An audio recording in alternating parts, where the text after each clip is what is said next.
मैं माइक की संख्या देख रहा हूं और ये बताता है कि बिहार में मीडिया की ताकत अभी कितनी है और इसको कोई मैनेज नहीं कर सकता है।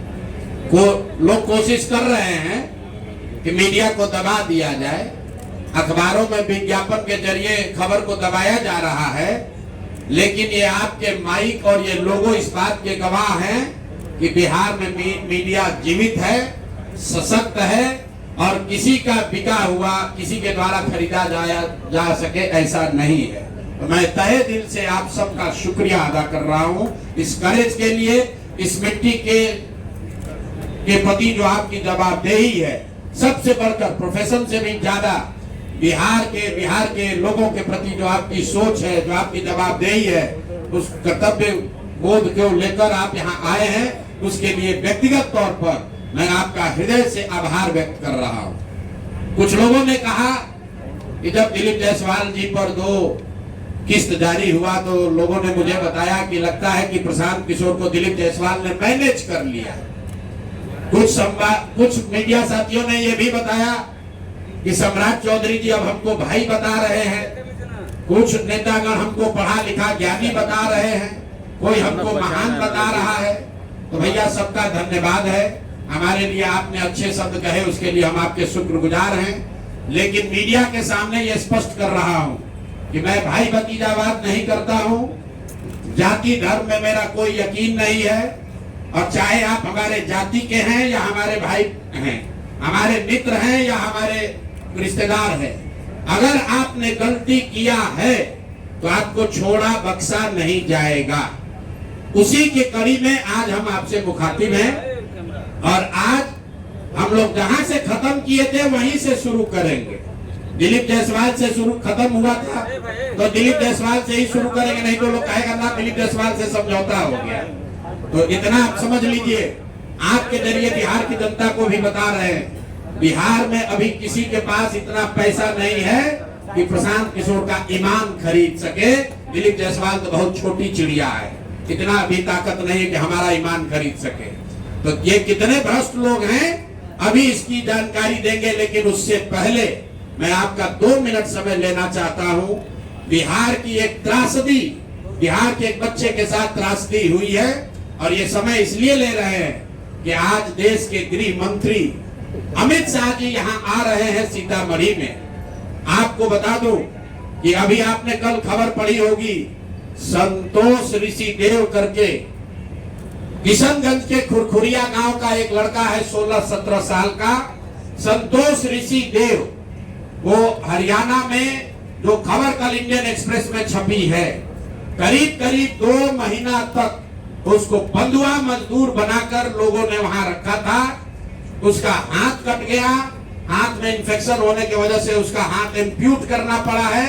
इसकी जानकारी आपको अभी देनी जरूरी है। क्यों हम लोग पलायन की इतनी बात करते हैं, जरा आप दर्द समझिए। ये लड़का 3 अपने साथियों के साथ यहां से गया हरियाणा दिल्ली, 1 महीने में उनका पैसा खत्म हो गया। रेलवे स्टेशन पर वो लोग वापस आ रहे थे, हरियाणा के किसी व्यक्ति ने उस लड़के को झांसा दिया कि आकर हमारा गाय बैल का काम करोगे तो तुमको 10,000 रुपया महीना देंगे। डेस्परेट स्थिति में ये लड़का उस व्यक्ति के साथ हरियाणा के उस गांव में चला गया जहां पर ये व्यक्ति उसको ले गया और 1.5 महीना तक बिना किसी 1 रुपया दिए हुए उसको सिर्फ जीने भर खाना दिया गया है। उस लड़के को उससे बंधुआ मजदूरी कराई गई है और चारा, गाय का चारा काटते समय उस लड़के का मशीन में हाथ चला गया जिससे उसकी उंगलियां कट गई। उसका इलाज करने के बजाय, कराने के बजाय, मदद करने के बजाय उसको गंदे कपड़े से उसके हाथ को बांध के वैसे ही खून गिरते हुए उसको गाड़ी में बैठाकर बेहोशी के हालत में उस व्यक्ति ने, उस परिवार ने किसी पहाड़ी के नीचे हरियाणा में छोड़ दिया। ये भला हो वहां पर 2 शिक्षकों का जिन्होंने उस बच्चे को देखा और उसको ले जाकर पुलिस के हवाले किया। आज वो लड़का पीजीआई अंबाला में भर्ती है, उसका हाथ काटना पड़ा है। तो मेरा पहला सवाल अमित शाह जी से है कि आप आ रहे हैं बिहार में, बिहार के लोगों को बड़ी बड़ी बात कहोगे। हरियाणा में भाजपा की सरकार है जिसकी वजह से हरियाणा में जहां पर बिहार के बच्चे के साथ जैसा कुकृत्य किया गया है, उसका हाथ कट गया। आज वसी पुनौरा धाम से सीता माता की उस धरती से जरा बताइए कि जिस परिवार ने हम बिहार के बच्चे को 2 महीना तक बंधुआ मजदूर बनाया, उसका हाथ कट गया है। वो गरीब ऋषिदेव मुसहर समाज का लड़का है, उसको अभी तक सिर्फ 5,000 रुपया कॉम्पनसेशन मिला है। कल रात में हमारे लोग उनके घर गए थे, उनकी मां रो रही थी कि सिर्फ हमको 5,000 रुपया मिला है। उसका लड़के का पिताजी और भाई, उनके पास ट्रेन से अंबाला जाने का पैसा भी नहीं था। और बताइए ये स्थिति में लोग जी रहे हैं, और यहाँ का अफसर, यहाँ के नेता लाखों करोड़ों रुपया का घोटाला कर रहा है। यहाँ का एक गरीब दलित समाज का लड़का 10,000 रुपया के लिए बंधुआ मजदूर बन गया, उसका हाथ काट दिया गया, उस पर कोई संज्ञान नहीं है। और यहाँ नेता बैठ के प्रतिबंधित क्षेत्र बनाया है, उसमें बंगले में बैठ के लूट मचाया है। अब आ जाइए आज के मुद्दे पर। आज हमारा विश्वास है कि अमित शाह इस बात पर जवाब देंगे कि हरियाणा सरकार उस परिवार को, उस व्यक्ति को कब गिरफ्तार करेगी जिसने संतोष ऋषिदेव को बंधुआ मजदूर बनाकर 1.5 महीना तक अपने घर पर रखा था। जबरदस्ती उसका हाथ कट गया उस बच्चे का। वो इतना त्रासदी में लड़का है कि पुलिस बता रही, वो ये भी नहीं बता पा रहा है कि किस गांव में उसको रखा गया था। उसको बस इतना ही याद है कि हमको पहाड़ियों के बीच किसी गांव में रखा गया था। तो मैं आपके जरिए भाजपा से, खासकर गृह मंत्री अमित शाह जी से अनुरोध कर रहा हूं, हरियाणा में भाजपा की सरकार है, आप लोग बिहार में आकर वोट मांगते हैं, बिहार के किसी बच्चे को के साथ ऐसा विभत्स घटना हुआ है, कृपा करके इसका संज्ञान लीजिए और उस परिवार को, उस दोषी को तुरंत से तुरंत वहां पर गिरफ्तार किया जाना चाहिए। और इस बच्चे को सुटेबल कंपनसेशन पहले हरियाणा सरकार को देना चाहिए, और बिहार सरकार में भी लोग कान में तेल डालकर बैठे हैं, इनको भी उस बच्चे को मदद करनी चाहिए। और आगे मैं उस बच्चे से आपको मिलाऊंगा, अभी उसका ट्रीटमेंट चल रहा है, अगले प्रेस कॉन्फ्रेंस में आपको बताऊंगा। वो लड़का खुद आपको बताएगा कि उसके साथ किस किस तरह की विभत्स घटना घटी है। अब आइए आज के मुद्दे पर।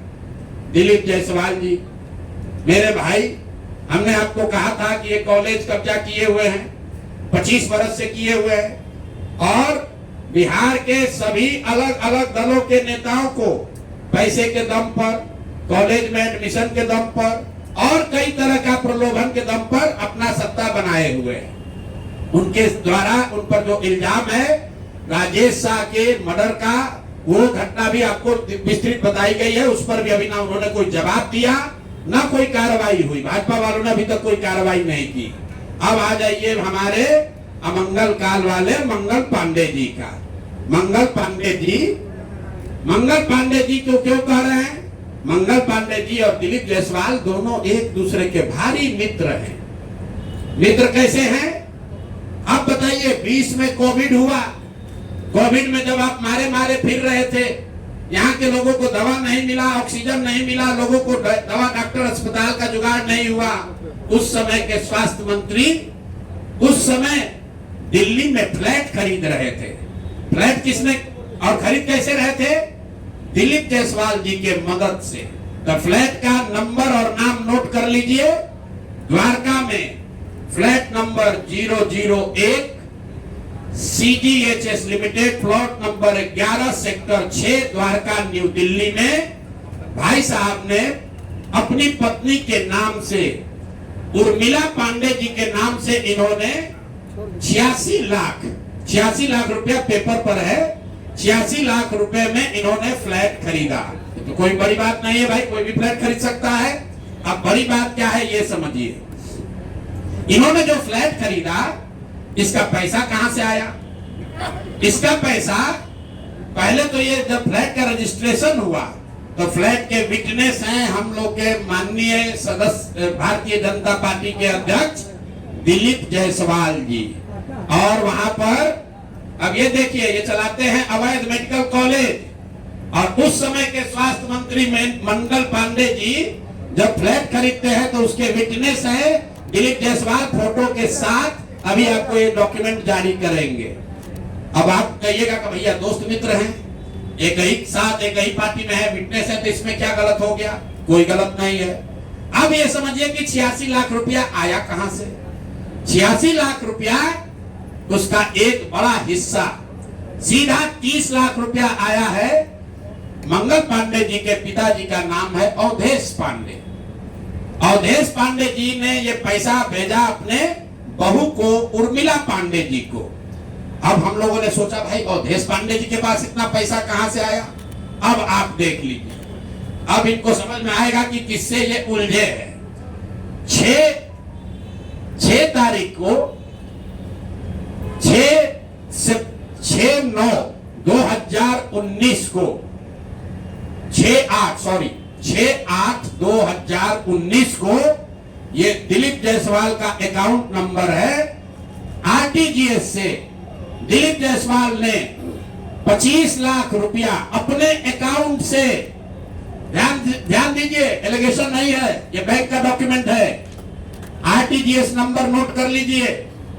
दिलीप जायसवाल ने अपने अकाउंट से 25 लाख रुपया अवधेश पांडे जी को दिया, जो मंगल पांडे जी के पिताजी हैं। और अवधेश पांडे जी ने उस पैसे को आगे ट्रांसफर कर दिया उर्मिला पांडे जी को, जो मंगल पांडे जी की पत्नी है। और ये पैसा वहां से इन लोगों ने दिया फ्लैट खरीदने के लिए, 86 लाख रुपया अलग अलग लोगों से लेकर। अब आप कहिएगा भैया अभी भी मंगल पांडे ये कह सकते हैं कि हमको फ्लैट खरीदना था, हमने दिलीप जायसवाल से उधार लिया। दोस्त मित्र हैं, साथ में राजनीति करते हैं। तो 2020 का मंगल पांडे का अब आप निकाल लीजिए एफिडेविट।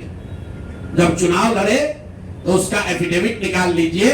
उसमें ये एक कॉलम है कि अगर आपने किसी से लोन लिया है, अनसिक्योर्ड लोन, अगर आपने दोस्त मित्र परिवार किसी से लिया है तो घोषित करना पड़ता है। तो 2020 के मंगल पांडे के एफिडेविट में ऐसी कोई घोषणा नहीं है कि उन्होंने अपने पिताजी से 25 लाख रुपया अपने पत्नी के नाम पर लोन लिया है। तो मेरा दिलीप जायसवाल जी से पहला सवाल है कि अरे भाई, आपके सरकार में, आपके पार्टी में इतना भ्रष्टाचार है कि अपने में भी घूस ले रहे हो। मंगल पांडे के लिए हमने कहा कि आदमी कॉटन बैंडेज में भी पैसा लेते हैं, तो लोगों ने कहा ये आदमी को कैसा प्रूफ है? अनुमान लगाइए। डॉक्टरों से पैसा ले रहे एक बात है, वेंडर से पैसा ले रहा एक बात है। अरे अपने दल के नेता को भी नहीं छोड़ रहे। अपने दल के नेता दिलीप जायसवाल से पैसा लिए हैं, हेल्थ मिनिस्टर रहते हुए, और बजाबता हिम्मत देखिए, बैंक से लिया है।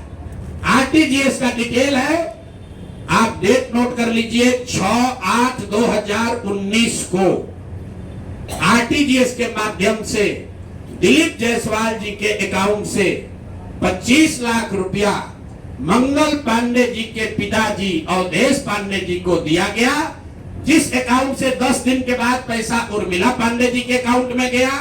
और उर्मिला पांडे जी ने उसी अकाउंट के पैसे से आगे जो पेमेंट किया है अपने फ्लैट को खरीदने के लिए, वो सारा डिटेल भी यहाँ पर आपको उपलब्ध है। कुल 6 ट्रांजैक्शन है। पंजाब नेशनल बैंक के 6 बार ट्रांजैक्शन हुए हैं, जिसमें 86 लाख रुपया गया है। तो जो हम लोगों ने देखा कि 86 लाख रुपया आया कहां से? तो उर्मिला पांडे जी के पास पैसा आया अवधेश पांडे जी के पास से, जो मंगल पांडे जी के पिताजी हैं। और मंगल पांडे जी के पिताजी के पास पैसा कहां से आया? वो पैसा आया दिलीप जायसवाल से। तो अब आप देख लीजिए कि दिलीप जायसवाल और मंगल पांडे कितने जिगरी यार हैं, कितना इनका आपस में दोस्ती है। ये भाई साहब हेल्थ मिनिस्टर हैं, आज दिलीप जायसवाल जी मेडिकल कॉलेज चला रहे हैं। ये हालत है यहाँ पर। अब आप कहिएगा कि इससे कौन सा बड़ा बात है। अब दूसरा इनका सुन लीजिए, मंगल पांडे जी का। इन्होंने ये पैसा लेने के बाद, जैसा कि प्रतीत हो रहा है कि इनको पैसा मिला, उसके बाद 2019 तक ये जो कॉलेज है, medical college, MGM medical college Kishanganj, इसको डिग्री देने का अधिकार नहीं था। ये बीपी मंडल, जो वहां पर बीएन मंडल यूनिवर्सिटी है, उसके जरिए ये लोग डिग्री देते थे। अब सीधा क्विड प्रो क्वो में आ जाइए। पैसा लिए, फ्लैट खरीदने में दिलीप जायसवाल ने मदद की, और बदले में मेडिकल कॉलेज को डीम्ड यूनिवर्सिटी बना दिया गया, ताकि 20 बरस से जिस कॉलेज को डिग्री देने का अधिकार नहीं था, वो बीएन मंडल यूनिवर्सिटी मधेपुरा से के थ्रू डिग्री देता था, वो डायरेक्ट डिग्री देने लगा। ये है हम लोग के भाई साहब मंगल काल लाने वाले मंगल पांडे का पहला किस्त। दूसरा सुन लीजिए, 2022 में बिहार सरकार ने, इन पर इतना लंबा है कि आज 2 जारी कर रहे हैं, 2 डोज जारी करेंगे। सुबह शाम डॉक्टर मेडिकल के हैं स्वास्थ्य मंत्री, तो ओडी से काम नहीं चलेगा, इनको सुबह शाम वाला 2 डोज दिया जाएगा। एक तो पहले जवाब दे कि 25 लाख रुपया दिलीप जायसवाल से लिए हैं कि नहीं आरटीजीएस से। 6 अगस्त 2019 को आरटीजीएस के माध्यम से दिलीप जायसवाल से मंगल पांडे के पिताजी के अकाउंट में पैसा आया है कि नहीं, और जो पैसा आया उस पैसे का इस्तेमाल उन्होंने दिल्ली में द्वारका में फ्लैट खरीदने के लिए किया है कि नहीं। तीसरी बात, जो फ्लैट खरीदा गया उसमें दिलीप जायसवाल विटनेस के तौर पर कैसे है ये बताएं। चौथी बात, अगर आपने ये पैसा उनसे लिया था तो 2020 के अपने इलेक्शन एफिडेविट में इसको क्यों नहीं जारी किया ये बता दीजिए। एक किस्त यहाँ जारी हो गया, अब शाम का डोज ले लीजिए। ये भाई साहब लोग, बिहार सरकार में फरवरी 2022 में 1000 एम्बुलेंस खरीदने का टेंडर जारी किया गया। 1000 एम्बुलेंस मतलब करीब करीब 200 करोड़ रुपए का टेंडर जारी किया गया। बिड नंबर है GM 2022 B1943713। ये बिहार सरकार का डॉक्यूमेंट है। 1000 एम्बुलेंस खरीदने की बात की गई, जिसमें यह कहा गया कि 466 एम्बुलेंस टाइप सी का होगा और 534 है वो एडवांस लाइफ सपोर्ट वाले एम्बुलेंस होंगे। देखिए कि लोगों के स्वास्थ्य के साथ क्या खिलवाड़ हो रहा है। Type C, type D, type B, ये जो है गवर्नमेंट ऑफ इंडिया ने स्पेसिफाई किया हुआ है, एम्बुलेंस की कैटेगरी है कि टाइप बी में क्या क्या होना चाहिए, टाइप सी में क्या होना चाहिए। ऑल ओवर इंडिया में गवर्नमेंट ने इसको स्टैंडर्डाइज कर दिया है, गवर्नमेंट ऑफ इंडिया ने, ताकि लोग ऊपर नीचे न करें। तो बिहार सरकार ने 2022 में 1000 एम्बुलेंस खरीदने का टेंडर जारी किया। उसमें 466 टाइप सी के एम्बुलेंस खरीदे गए, करीब करीब 19.5 लाख रुपए प्रति